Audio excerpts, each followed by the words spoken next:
Cuando éramos muy chicos, después del Mundial del 62, ¿no? Éramos 4 hermanos, 3 principalmente, el cuarto era muy pequeño, los 3 mayores, teníamos 8, 10 años.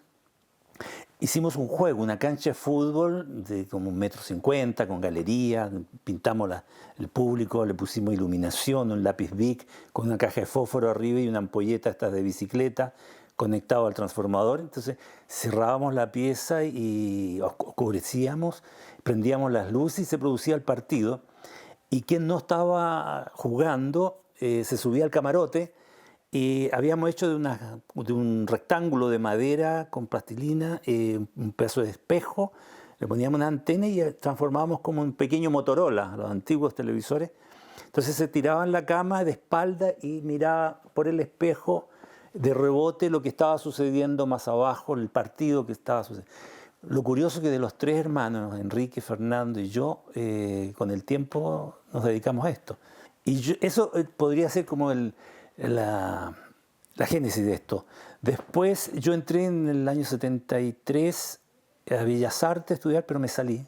Mis padres son pintores, estimé que no necesitaba estudiar, siempre habíamos tenido telas, pinturas en casa, entonces, y me fui a Chile Films, más o menos unos 3, 4 meses antes del golpe, como aprendiz de cámara y pasé asistente, y la idea era después, en esa época, cuando estaba el gobierno de Allende, había mucho apoyo, mucha relación con el mundo cultural, principalmente europeo, y Chile Film tenía convenios con el Cinecittà de Italia, y yo estaba en la lista ahí de espera para irme a estudiar a Cinecittà por estos intercambios, pero bueno, nos pilló el golpe de Estado y hasta ahí se acabó la historia con Chile Film y esa otra posibilidad.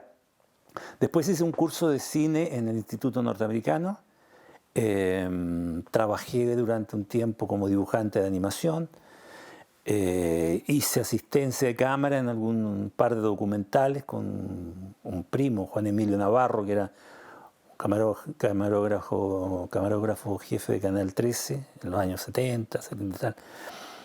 Y bueno, ahí quedó el bicho. El 77 yo me fui de Chile.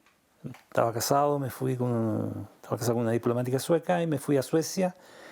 Y ahí logré estudiar cine en el Dramatiska Institut. Los estudios no son como suele ser acá, que tú sales de cuarto medio qué sé yo, y entras a estudiar una carrera. En el Dramatiska tenías que tener trayectoria. O sea, era para gente que ya estaba en el ambiente. Yo recién había comenzado.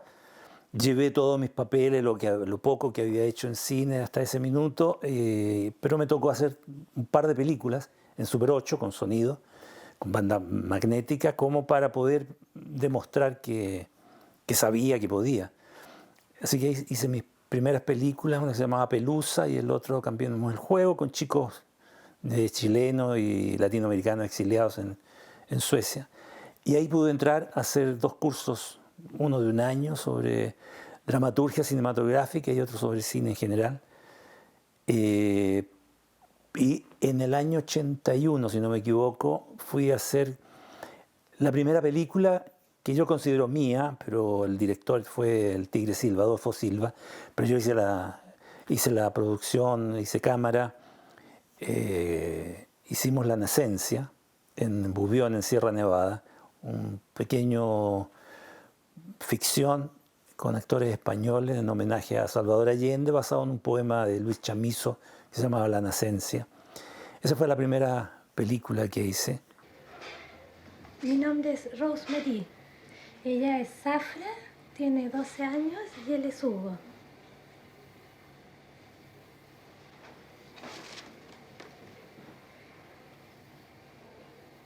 Hugo Araya, conocido como El Salvaje, fue mi compañero durante varios años. Camarógrafo de televisión, trabajó también en la Universidad Técnica. El 11 de septiembre fue asesinado en la Universidad Técnica. Cada vez que salía en la mañana, Zafra se ponía a llorar y decía que no quería que yo saliera porque pensaba que no iba a volver, que le iba a pasar lo mismo que al papá. que un día salió y nunca más volvió. Y después viene el periodo en que el 82 vine a hacer un documental clandestino a Chile, que se llama Así golpea la represión, Hur förtrycket slår en sueco, en codirección con un muy importante director de cine alemán, Peter Nestler. Hicimos codirección para Canal 2 de la televisión sueca, y eso el 82, y el 83 vine solo a hacer otro documental clandestino que se llama Rebelión Ahora, sobre la privatización de la educación en Chile y las reacciones que comenzaban a surgir ya a principios del 83, mediados del 83, las primeras protestas, etcétera, las tomas de terreno. Esta es Radio Liberación, la voz de la resistencia popular. El plan educacional impuesto por la dictadura militar, que pretendía obtener un apoyo total de la juventud, fracasó rotundamente. Los estudiantes han tomado conciencia de la crisis total que vive el país y junto a los trabajadores luchan unidos para derrotar a Pinochet.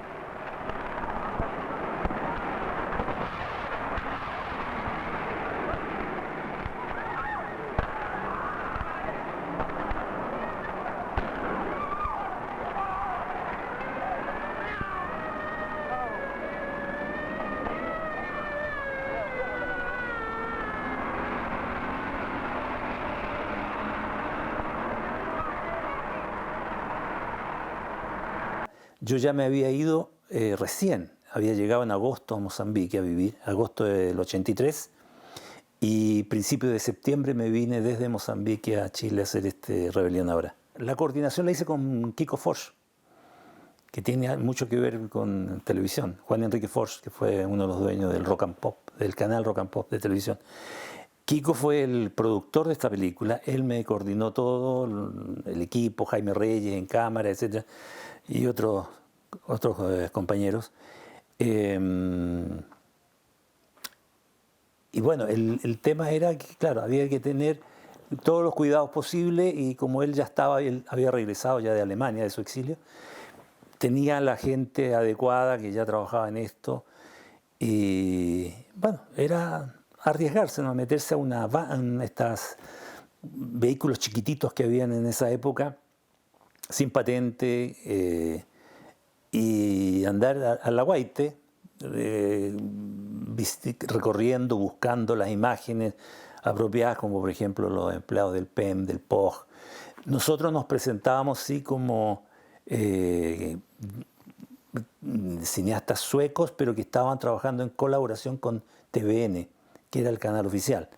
Cuando nos preguntaban, la gente. Bueno, aquí en la cuadrilla nosotros somos 20 personas, de los cuales somos todos jefes de hogar.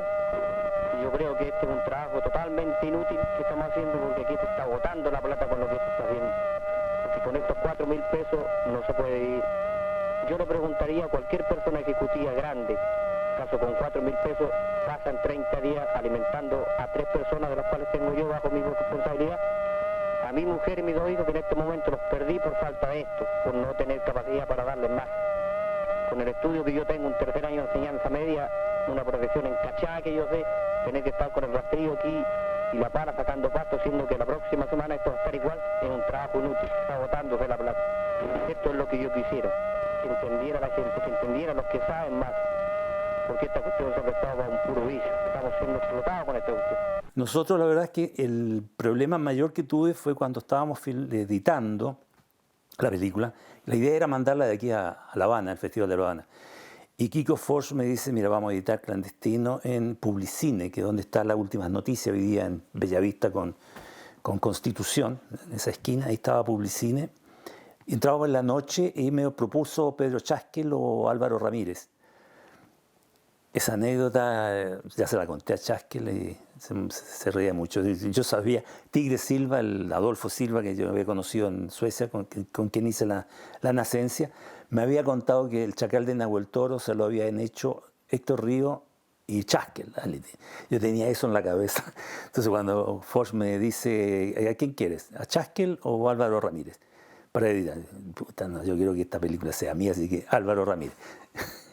Empezamos a editar en las noches en Publicine, entrábamos a una cierta hora y arrancábamos, hasta que tuvimos que arrancar todos porque habíamos filmado a unos miembros del Frente Patriótico, a las brigadas rodriguistas en subterráneo en San Miguel, donde ellos preparaban bombas, qué sé yo, cosas así, y los pillaron y empezaron a hablar, los torturaron y bueno, yo tuve que arrancar. Kiko Foch me agarró, me llevó al consulado sueco y de ahí me metieron en un avión el cónsul y desaparecí.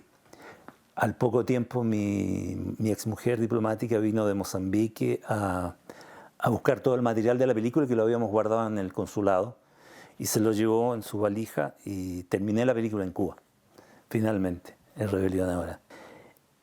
Y ya cuando llevábamos algún tiempo en Suecia, 5 años y medio, queríamos volver a Chile, pero sin Pinochet. Entonces decíamos, ¿qué hacemos? ¿Dónde vamos a esperar ya el frío? O Suecia, yo ya había estudiado, había hecho todo lo que me parecía interesante, ya tenía mi hija, y Carlos Concha venía llegando de un viaje, venía llegando de Mozambique, él era veterinario, había sido enviado por la Universidad de Uppsala a hacer trabajo allá, y nos empezó a hablar de Mozambique, que era precioso, etc. Yo había conocido a Francisco Roca, otro chileno que estaba exiliado en Mozambique, que había estado también en Mozambique haciendo documentales, que me había comentado de Mozambique. Mi ascendencia portuguesa también me hacía despertar interés por las colonias, las ex colonias.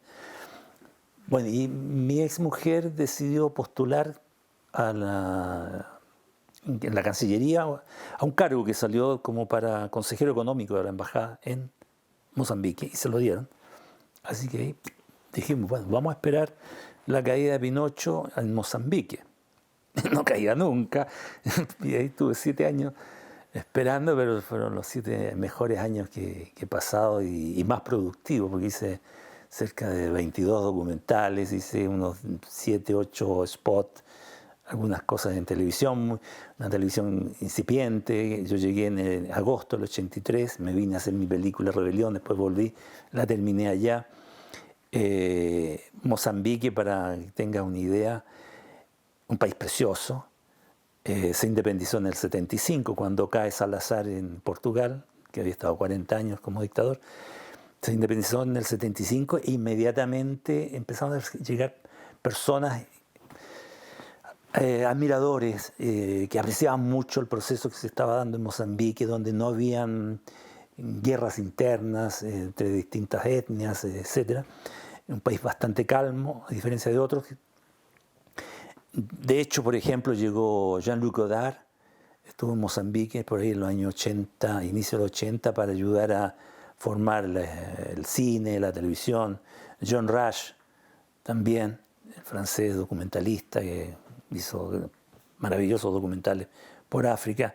Y Mozambique tiene el padre del cine mozambicano, es Rui Guerra.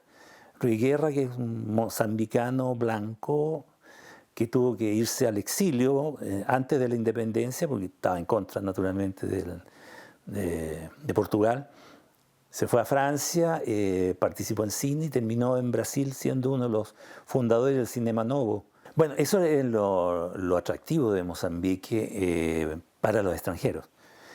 Era de que hasta se necesitaban, de hecho los suecos, la embajada sueca traía ciudadanos suecos o nórdicos que supieran manejar camiones con acoplado, porque el gobierno o los países nórdicos donaban o no sé, camiones para transportar alimentos al interior del país, pero no tenían choferes que supieran manejar, estacionarse con estos vehículos. O sea, a ese nivel de necesidad existían, ¿no? Entonces, bueno, llegaron muchos chilenos, había más de 500 chilenos, muchos latinos. Entonces, toda la gente se sentía útil. Lo que tú hicieras, sabías y sentías que estaba siendo necesario, que era un verdadero aporte. Entonces, había un espíritu precioso en ese sentido. Y claro, y uno se empapaba de eso. Yo el primer año ya tenía un contacto, Pedro Pimenta, que lo había conocido en el Dramatiska Institute, un mozambicano productor. Fue mi primer contacto con el cine en Mozambique, pero lo primero que hice fue, y para ganarme un sueldo, fui entrenador de tenis. Pues yo soy entrenador de tenis, saqué título en Suecia, trabajé 5 años en Suecia también.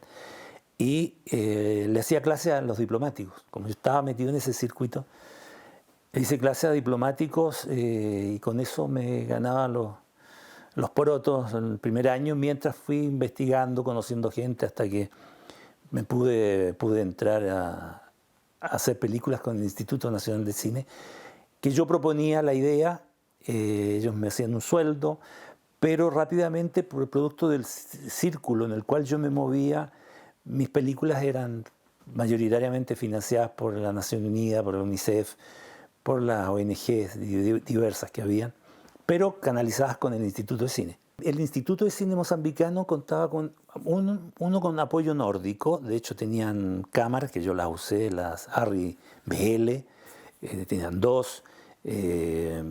Los alemanes de la República Democrática Alemana les habían regalado los laboratorios, blanco y negro, y se filmaba con película Orbe, me acuerdo, que daba un tono así medio deslavado, medio verdoso. Cuba mandaba técnicos, camarógrafos, editores, gente de laboratorio, para apoyar a esta formación de este instituto. Como decía, los nórdicos les regalaron cámaras, estaban muy bien equipados. Y la gran escuela que ellos tenían se llamaba Cuchacanema, que es un noticiero semanal que hacían o en 16 o en 35 milímetros, donde se desarrollaban 2 o 3 notas y que era la única forma de difusión. La radio era la única que podía llegar a territorios fuera de la capital, pero el periódico Noticias se leía solo en la capital, en Maputo. Los cines estaban todos cerrados y los pocos que funcionaban estaban con películas soviéticas o coreanas.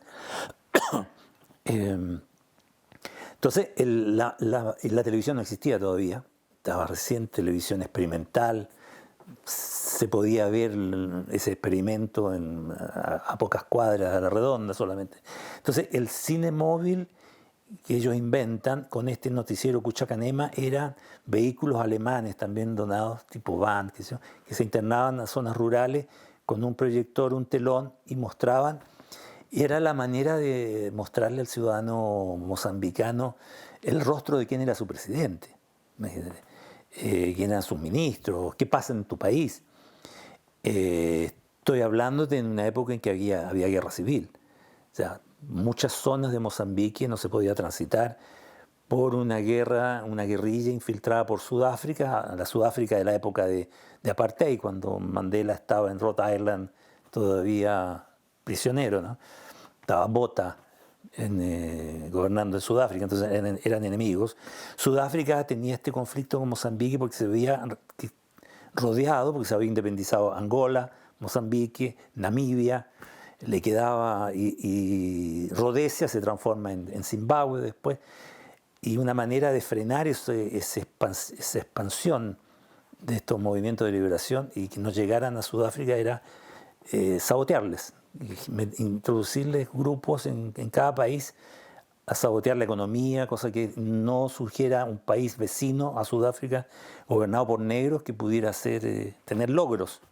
Esa era un poco la estrategia de ellos, no era ocupar el país, apoderarse, sino simplemente destruirnos. Bueno, y este noticiero cubría todas esas noticias y eso era lo que a ti te llamaba la atención y te encantaba, de que tú veías que como un país no se desarmaba, es un país muy grande, 150 dialectos, muchas tribus distintas, y que no se peleaban por el poder. Y tenían un idioma oficial que era el de los colonizadores, el portugués, porque tenía tantas lenguas que tuvieron que optar por el portugués. Eso te llamaba mucho la atención, de que se respirara paz y que el único conflicto no era de ellos, sino que era externo, ¿no? Cuando yo llego, ya se había hecho un largometraje, se estaba produciendo el segundo largometraje completamente local, Un vento sopra do norte, pero se hacían, yo te diría que unos 4 o 5 documentales al mes, más este noticiero, así que yo agarré todo ese oleaje con gente con mucha experiencia y con buenos equipos. Yo trabajé con Harris, imagínate. Mira, yo soy de esos aterrizados, yo hago con lo que hay y no me complico. Y como te decía, rápidamente vi que había muy buen material humano, técnico, de todo. Y yo soy de los que se tira a hacerle en el camino, va mejorando, va corrigiendo, va experimentando. No me caliento mucho la cabeza en planificar, qué sé yo, no sé, experimentaciones, o romper esquemas, para nada. Yo soy muy clásico y si tú ves todo lo que he hecho, más que nada ha sido ir registrando, ir abriendo una ventana para darle espacio a otros. El Off the Record, por ejemplo, que hago acá en Chile, hace 26 años, 1400 entrevistas, es abrirle un espacio en la televisión que no lo daba o no lo da mucho a gente que hace cosas y que no tiene esas posibilidades. Y todas mis películas son un poco eso. O son personajes a los que yo he abordado, Armando Uribe, el pintor y otros, o son los temas. Son los temas, en este caso en Mozambique, el tema de la guerra, el hambre, la miseria, la desestabilización en la cual se veía envuelta por este poderoso Sudáfrica, la inconsciencia de Europa que permitía que Sudáfrica hiciera estas cosas. Y claro, y el cariño, y cuando tú te empapas allí, naturalmente lo único que quieres es salir a denunciar. Uno como extranjero se siente que tiene más contacto, más posibilidades, y eso era lo que hacía. Ahora, te encontrabas así con problemas burocráticos internos y de desconfianza. Yo era blanco, ascendencia portuguesa, y allí había un ministerio de información. Celos también, sobre todo celos más de los blancos portugueses que se quedaron, que eran de izquierda, todo lo que tú quieras, pero celos porque yo les entraba como que a pelear el círculo en el cual ellos se movían mejor que el cineasta negro mozambicano, con los extranjeros, con los diplomáticos, qué sé yo. Entonces me tenían un poquitito de fobia, pero había un sistema que era el Ministerio de Información, nada de ahí salía sin que el Ministerio de Información lo aprobara, lo apadrinara. Entonces todas mis películas, Mozambique, Imágenes de un retrato, por ejemplo, pasa por el Ministerio de Información, porque es una película un poco curiosa. Ahí hay una apuesta donde la banda sonora son radios, y eso viene de mi época de Radio Moscú. Yo escuchaba Radio Moscú y se te perdía la frecuencia, tanto cuando estaba en Chile y más sobre cuando estaba en Mozambique, ¿no? Entonces, como tomando un poco esa idea de ir sintonizando radios que reflejaban un mundo exterior de Bills y Pap, por decirlo así, ¿no? Un mundo fantástico, mientras la imagen describía un drama tremendo de miles de niños muertos, gente que huía de sus aldeas por producto de los ataques, etc. Ese drama, la imagen lo retrataba, pero la banda sonora de esa radio demostraba que había otro mundo insensible a la imagen. Le recours avait été effectué par plusieurs organisations anti-apartheid. Faham mau, tetapi pada masa itu rutina daripada Parti Komunis Melayu. In the examination of videos, anti-government rebels have killed an American citizen during a raid in northern Nicaragua. Pero igual, esa película, producto de eso, porque de repente se perdía la frecuencia de la música clásica, aparecía Lionel Richard, Charles Aznavour, los Beatles, y cosas locas, y tú estabas viendo a una mujer que estaba poco menos casi muriendo y aparecían los Beatles, por ejemplo. Yo sabía que estaba caminando por el borde de un precipicio con eso. Si me entenderían o no lo tomarían como burla, algo raro. Y pasó al colador, y bueno, esa es la película que vimos en la portada del diario que ganó el Festival de Moscú, pero tenía que pasar por esos filtros, ¿no? Y todas las películas.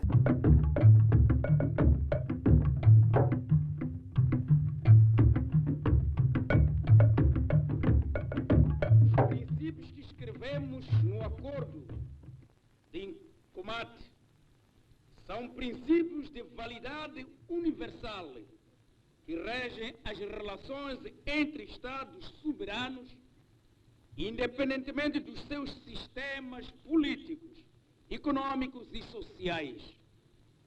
São princípios que abrem perspectivas novas no relacionamento entre os nossos Estados, no sentido de garantir uma paz sólida e duradoura entre os dois países vizinhos.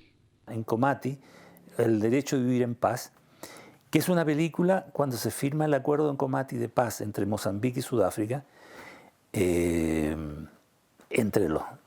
con el enemigo principal, ¿no?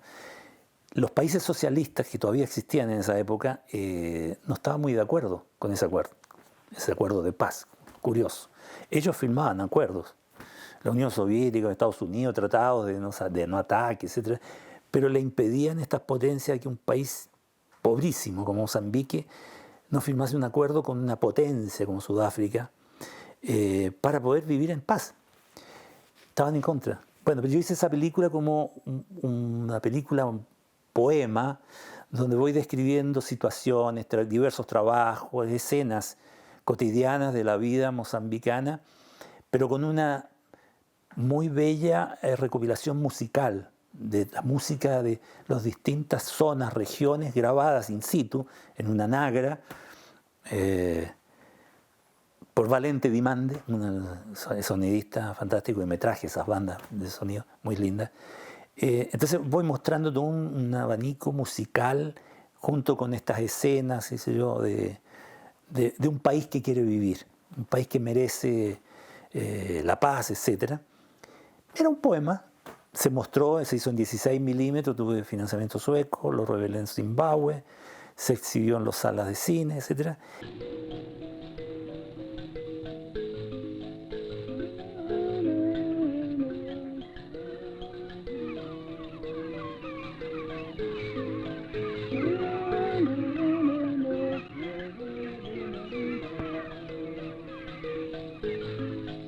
Hace 4 años, claro, diciéndole a la Cineteca cuál era el propósito, me fui a Mozambique y les llevé de vuelta, creo que son 18 o 16 películas, que son de las que estamos hablando, y les regalé a la Universidad de Eduardo Mondlane, que las copiaron todas, al Instituto de Cine Mozambicano y a jóvenes, pues yo llevé muchas copias en DVD también, jóvenes que estaban ahí asistiendo a las conferencias, qué sé yo, les regalé.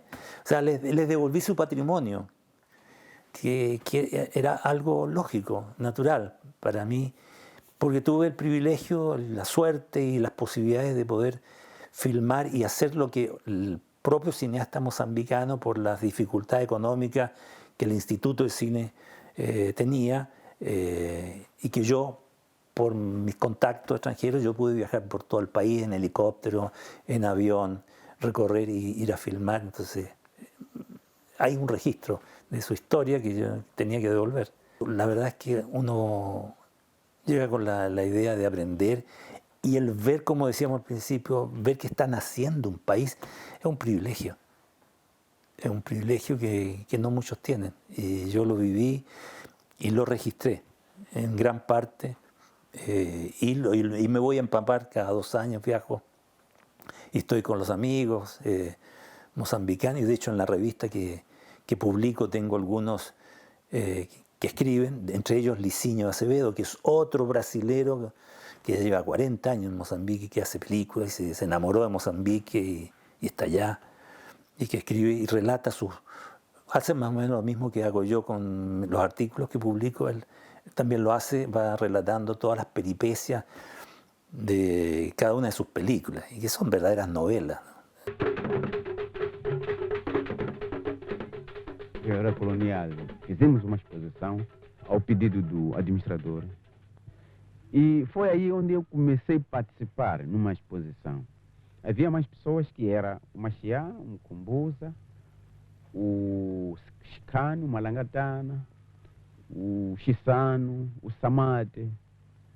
Então foi aí onde eu comecei a andar um pouco, mas sem mestre.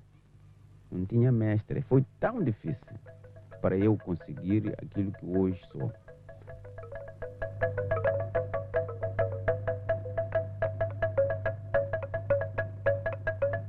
Pintores mozambicanos, claro, surge apoyo naturalmente financiado por los suecos, era una película en 16 milímetros a color, también fuimos a Zimbabue. Paulo Suárez y otro historiador y crítico de arte de Mozambique me hablaron alguna vez. Te voy contando, porque todo esto lo tengo súper fresco porque lo he ido escribiendo, ¿no? En una casa de metal que está cerca del Jardín Tunduro, en el centro de la ciudad, que es una casa totalmente metálica, de lata y estructura de fierro, construida por Eiffel, y que llegó a Mozambique a inicios del siglo pasado para el gobernador portugués que administraba la colonia. Pues es una casa de cultura. En esa casa ahí, de Eiffel, estos dos amigos me contaron, a propósito del proyecto de pintores mozambicanos, recordaban que en la época colonial, no se acordaban qué año 1960 o no sé cuánto, en algún noticiero portugués que se hacía también, así como el Cuchacanema, hacen los mozambicanos en el post-independencia, los portugueses hacían también un noticiero cinematográfico, y ellos se recordaban que en alguno de ellos habían visto la inauguración en el núcleo de arte, que es la galería, la primera exposición de un mozambicano negro, y que había que buscarlo. Me conseguí permiso en el Instituto de Cine y me puse a revisar en una moviola 50, 60 noticieros, así retrocedí en el tiempo, y claro, me permitió percatarme en imagen cómo los portugueses blancos en el momento de la independencia se asustan y creen que la población negra se los va a comer, no sé qué. Ellos mismos alimentaron una campaña del terror y se la creyeron, y los días previos al cambio de gobierno arrancan por la autopista hacia Sudáfrica, pero columnas de miles de autos con lo que les cabía en el auto, arrancaban y la ciudad preciosa casi queda vacía. Y que llega el momento de la independencia y la población rural que vivía en las afueras, que venía a hacer servicios, de empleados, qué sé yo, jardineros, entraban con un carnet, un pasaporte a la ciudad de cemento. Esa gente, salieron los blancos, esta gente entró y el que entraba primero a un departamento se lo dejó. Y así se pobló de nuevo la ciudad y así decayó porque hay gente con otros hábitos, etc. Los ascensores duraron pocos días, etc. Pero bueno, así nació. Y vi esas imágenes. Bueno, y dentro de esos noticieros encontré finalmente la nota periodística donde mostraban a Jacobo Esteban Macambaco y el otro, no me acuerdo, los primeros pintores indígenas, dice la locución, que presentan pupilos del maestro Aires, no sé cuánto, y con habilidades, no sé qué, uno más que el otro, con ingenuo primitivismo, no sé cuánto dice. Inaugurada pelo senhor encarregado do Governo Geral, realizou-se em Lourenço Marques uma exposição de 3 artistas indígenas de Moçambique, discípulos do pintor Frederico Aires. Elias Estevão, o mais jovem dos 3 alunos pintores, com um escasso ano de convivência de ateliê, mostrou um ingênuo primitivismo escolar.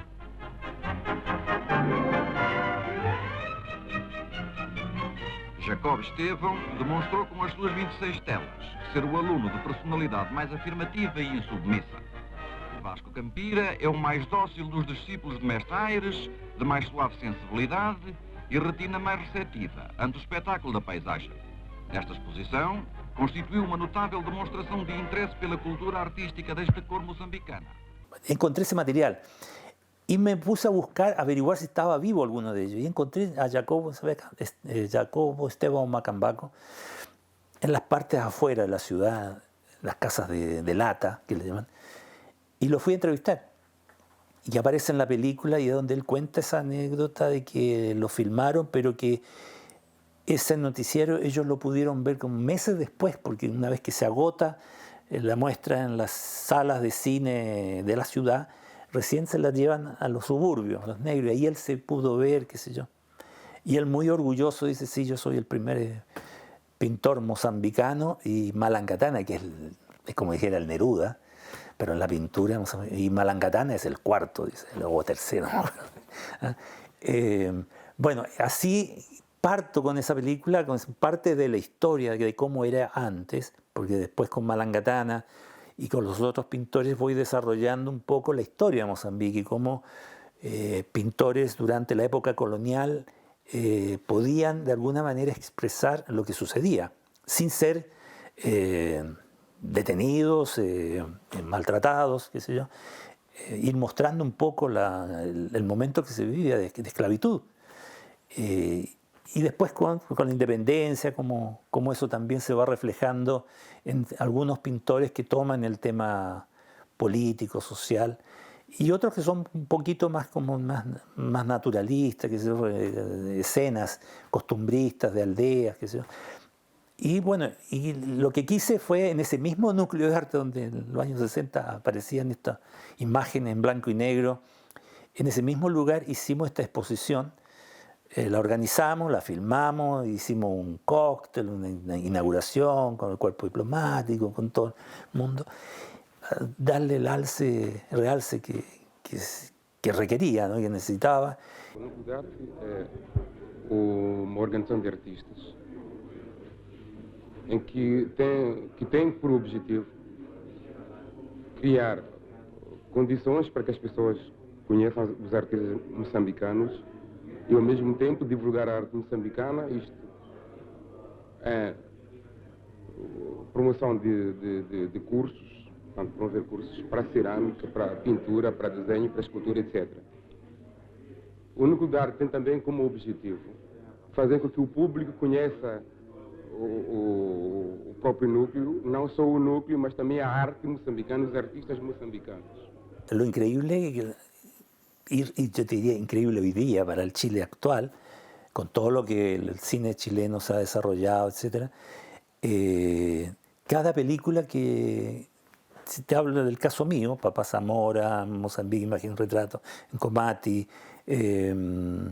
Espungavera, ya no me acuerdo otras, se basaba en salas de cine, en proyección de 35 milímetros o 16 milímetros. Era una increíble, te puedo mostrar, tengo todo eso guardado empastado, ¿sí? Los anuncios del cine Chenón, del cine Gil Vicente o del cine Estudio 222, con el horario cuando se muestra Papá Zamora o Espungavera, etc. En ese sentido, claro, la realidad de Mozambique impedía tener flujo de cine europeo. Hollywood naturalmente no existía. El cine que se mostraba mayormente era el cine soviético, cine alemán y el coreano. Le gustaban mucho las cosas de karate y cosas así.